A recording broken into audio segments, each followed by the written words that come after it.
فرمایا لقنو موتاکم لا الہ الا اللہ. یہ لا الہ الا اللہ سے مراد پورا کلمہ ہے. لا الہ الا اللہ الا اللہ محمد الرسول اللہ صلی محمد الرسول اللہ. اللہ علیہ وسلم. فرمایا کہ اپنے مردوں کے پاس جو مرنے کے قریب ہوں ان کے پاس تم لا الہ الا اللہ پڑھو.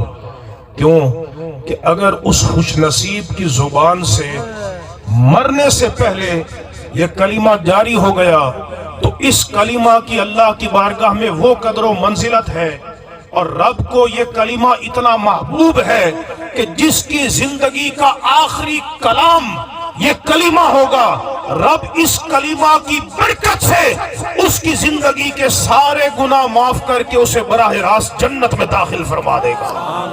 سبحان اللہ سبحان اللہ سبحان اللہ. کیا بات ہے، کیا کانا